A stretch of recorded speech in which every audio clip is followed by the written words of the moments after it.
සුබ දවසක් වේවා ඔයාලා හැමෝටම ඇනිම් සිංහලෙන් YouTube channel එකට සාදරයෙන් පිළිගන්නවා. අද අපි කතා කරන්න යන්නේ හදවතට දැනෙන ජීවිතය ගැන ආයෙත් හිතන්න පොළඹවන ලස්සනම ඇනිම් චිත්‍රපටයක් ගැන. ඒ තමයි 2020 නිකුත් වුණ ජොසී ටයිගර් ඇන්ඩ් ද ෆිෂ් කියන චිත්‍රපටිය. මේක නිකම්ම ආදර කතාවක් විතරක් නෙවෙයි. හීන, අභියෝග, මිනිස්සුන්ගේ බැඳීම් ගැන ගැඹුරු කතාවක් අපිට කියලා දෙනවා. එහෙනම් අපි අද කතාවට යමු. සුනේයෝ කියන්නේ මුහුද යට ලෝකයට ආස කරන උසස් අධ්‍යාපනය ලබන පිරිමි ළමයෙක්. එයා කිමිදෙන්න ගොඩක් ආසයි. ඒ වගේම part time job කරනවා.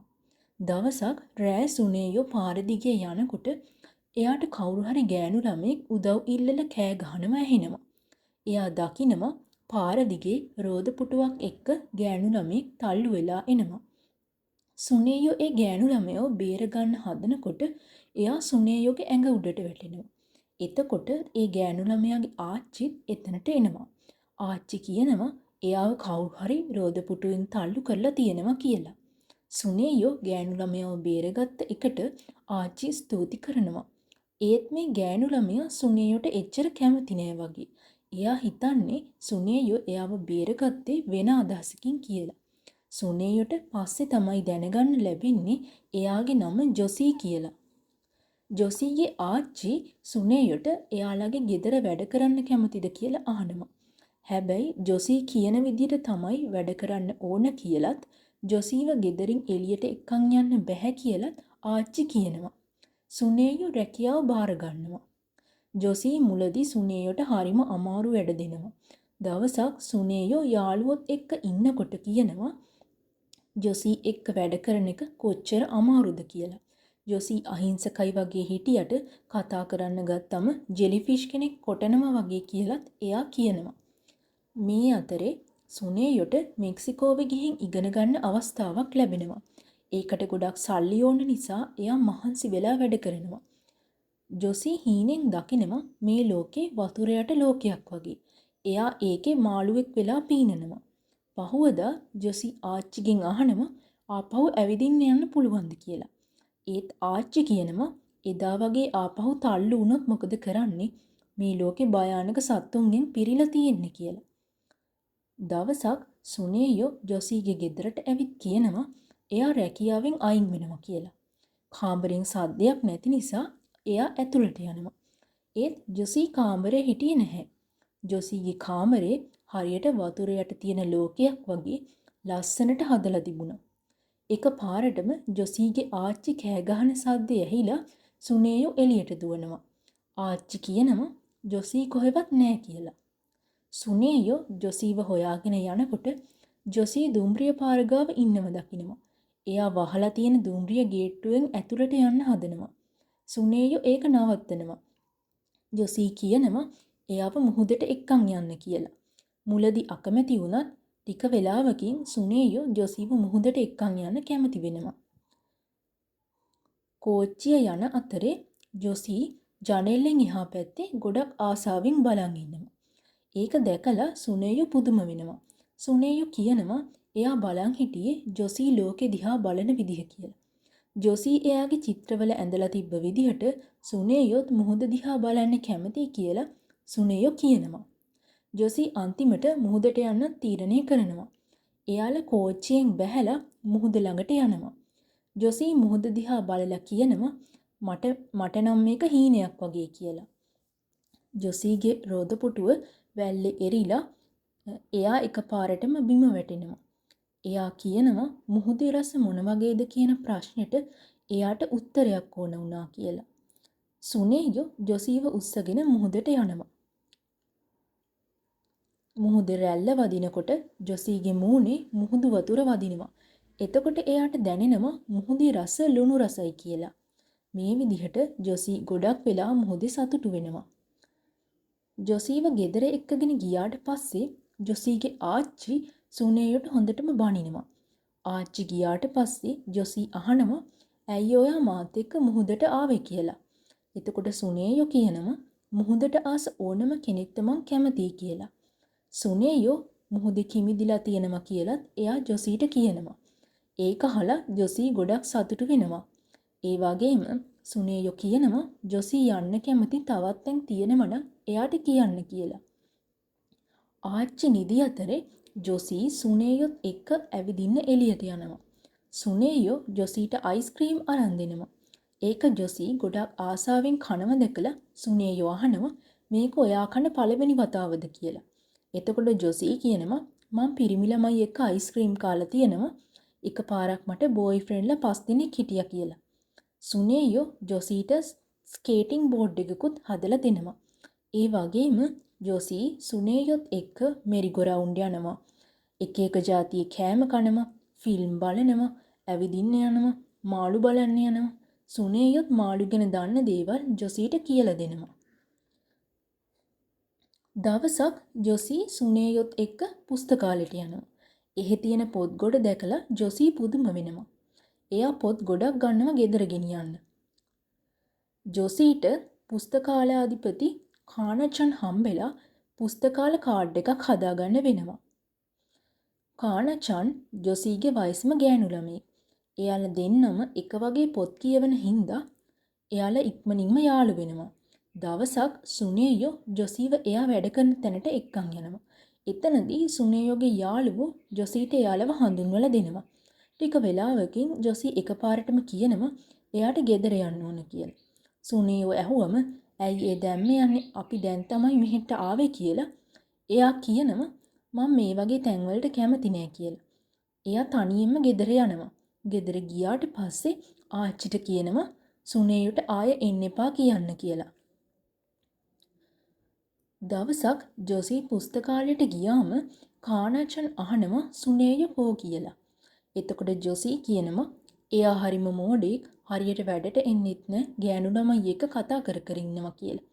ඒ වෙලාවේ රියෝචන් කියලා පොඩි ගෑනු ළමෙක් කානචන්ව හම්බෙන්න එනවා.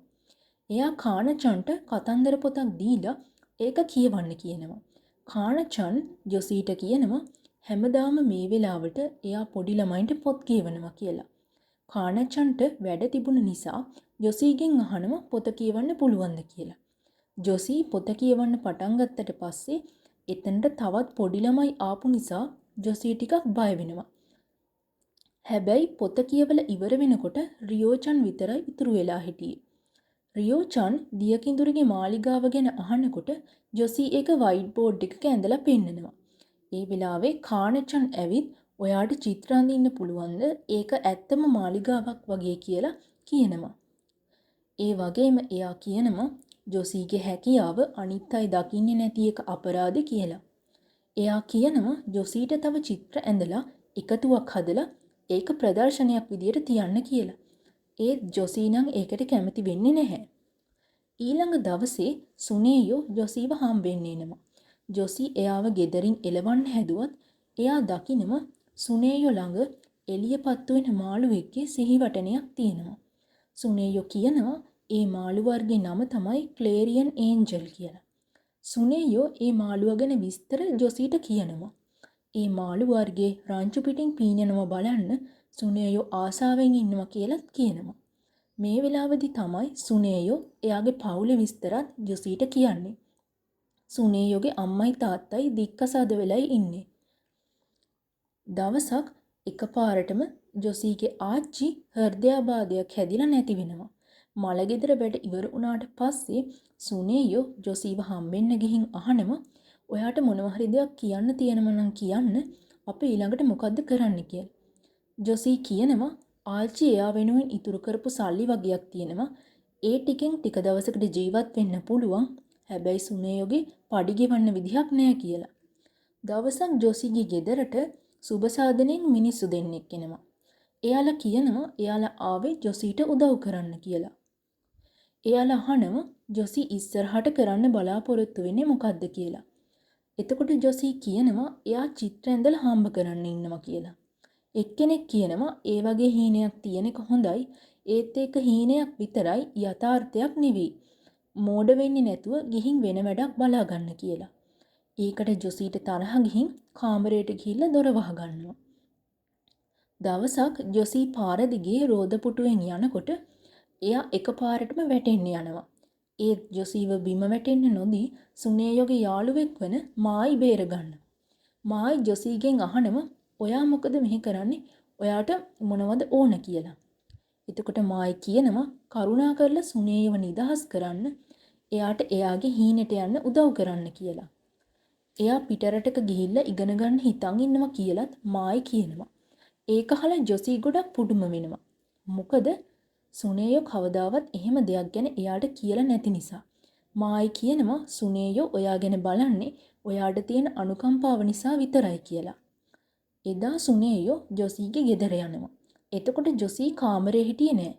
ඒ වගේම එයාගේ කාමරේ ඇඳපු චිත්‍ර මුකුත් තිබුණෙත් නෑ.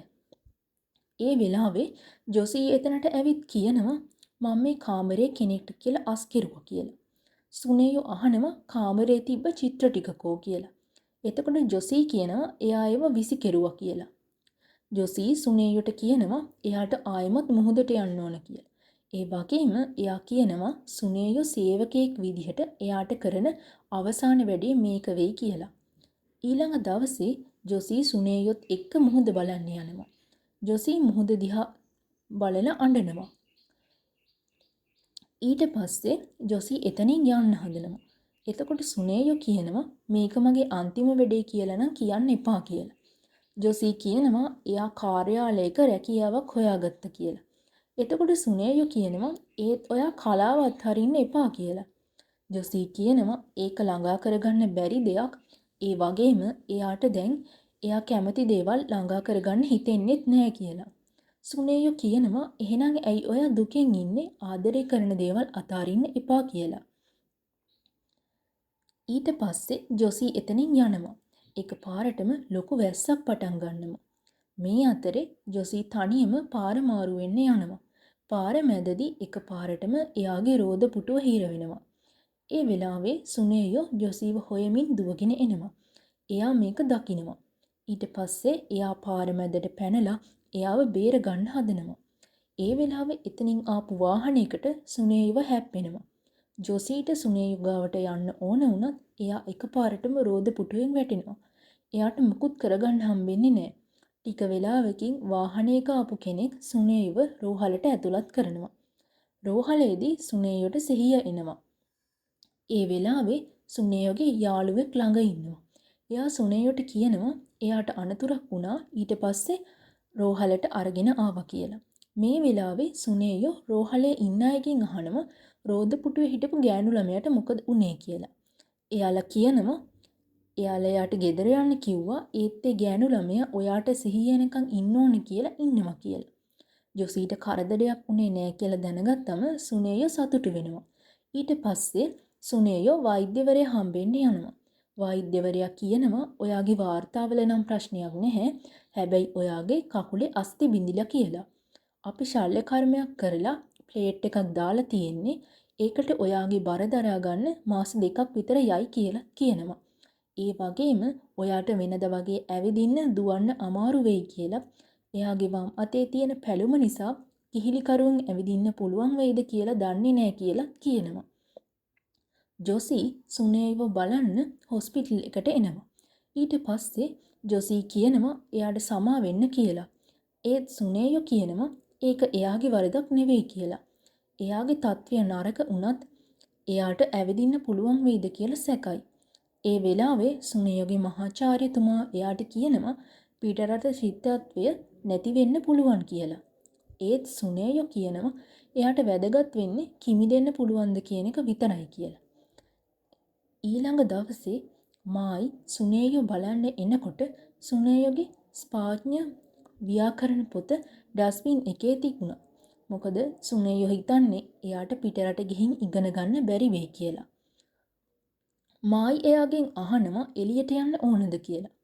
එළියට ගියාම මායි කියනවා සුනේයෝට එයාගේ හීන අතාරින්න එපා කියලා.